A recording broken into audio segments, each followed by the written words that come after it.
High বন্ধুরা, সবাই কেমন আছো? নিশ্চয়ই ভালো আছো, আমিও ভালো আছি। তো তোমাদের বলতে চেয়েছিলাম যে আমি কি করি। আমি হচ্ছি অঙ্গনওয়াড়ি ওয়ার্কার। তো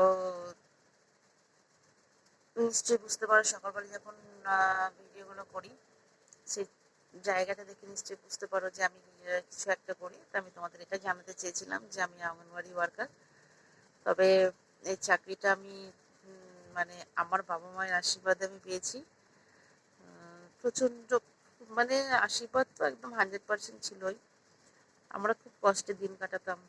তখন মা সন্তোষীর পুজো করতাম আর বলতাম যে আমাদের একটা একটু মানে চাকরির ব্যবস্থা করে দাও, বা কোনো একটা আমাদের সুযোগ এনে দাও যে আমরা যে ইনকাম করতে পারি। তখন মায়ের কৃপাতে, যাই হোক, আমি এই সন্তোষী মায়ের কৃপাতে আমি অঙ্গনওয়াড়ি ওয়ার্কারের চাকরিটা পাই। তো বিশেষ করে তো আমার বাবা মাকে শত কোটি প্রণাম, আর আমার দিদিমাকেও শত কোটি প্রণাম। কারণ হচ্ছে আমার দিদিমা চাকরি করতো, আমাদের পড়াশোনায় হেল্প করেছে, আমাদের খুব কষ্টের দিন গেছে। সেই কষ্টের সময়ে হয়তো অনেক বাবা মারা পড়াশোনা ছাড়িয়ে হয়তো কোনো কাজে দিয়ে দিত, কিন্তু আমার বাবা মা কোনোদিন কোনো কাজে দেয়নি।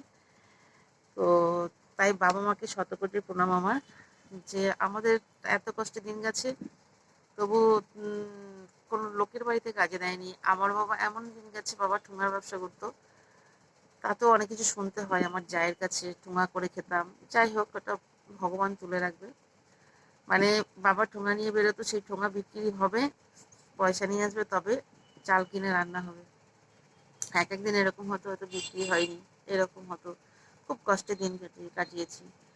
যাই হোক, কষ্টে দিন কাটানোর পর আমি এই চাকরিটা পেয়েছি। পাওয়ার পর একটু একটু পরিস্থিতি চেঞ্জ হলো। তারপর আমার ভাই এইচএস দেওয়ার পরে ছেড়ে দিল পড়াশোনা, বলছে না বাবা আর পারছে না, আর সংসারের এই পরিস্থিতি। বাবা, আমার ভাই 16 বছর বয়সে সংসারের হাল ধরেছে। তো একটা ভুলই করেছি, নিজেরা পড়াশোনা করেছি, এই ভুলের ক্ষমা হয় না কোনোদিন। নিজেরা পড়াশোনা করেছি কিন্তু ভাই পড়াশোনা করলো না, উচিত ছিল যে আমরা পড়াশোনা ছেড়ে দিয়ে ভাইকে পড়াশোনা করানো। এই ভুলটা সব থেকে বড় ভুল করেছি আমি। আমি বলবো আমি, আর বোনটা কি বলবো জানি না, আমি বলবো আমি এই ভুলটা করেছি। যাই হোক, ওই ভাইয়ের সংসারের হাল ধরেছে, আমি ওই চাকরিতে রয়েছি। তারপর আস্তে আস্তে আমাদের একটু দিন ঘুরেছে। আর আমাদের দিনটা খারাপ করছে, কারণ আমার জ্যাঠা কাকারা আমাদের পুরো ভিখারি বানিয়ে দিয়ে চলে গেছে। তারা আর খোঁজ নিত না, আমরা নাম খেয়ে দিন কাটিয়েছি, খোঁজ নিত না। একমাত্র আমার মামারা ছিল পাশে, তাই আমরা বেঁচে আছি। আমার বড় মামির মতো মানুষ হয় না, বড় মামি হচ্ছে ভগবানের তুল্য। বড় মামি আমাদের খুব হেল্প করতো, যার জন্য আজকে আমরা এই জায়গাটাতে আছি। তাই তোমাদের জানালাম যে আমি কি করি। আমি অঙ্গনওয়াড়ি ওয়ার্কার, তা সবাই জেনে গেছো। আর জানিয়েও দিলাম তোমাদের। আর তোমাদের কাছে একটাই কথা আবারও বলছি, আম, একটু লাইক করো, একটু কমেন্ট করো। কেউ একটু লাইক করো না আমার ভিডিওগুলোতে। তোমাদের কি ভালো লাগে না ভিডিওগুলো? ভালো না লাগলেও কমেন্ট করে জানাবে দিদি ভিডিওটা ভালো লাগলো না, ভালো লাগলেও জানাবে দিদি ভিডিওটা ভালো লেগেছে। এটাই কথা, এইখানেই আছি।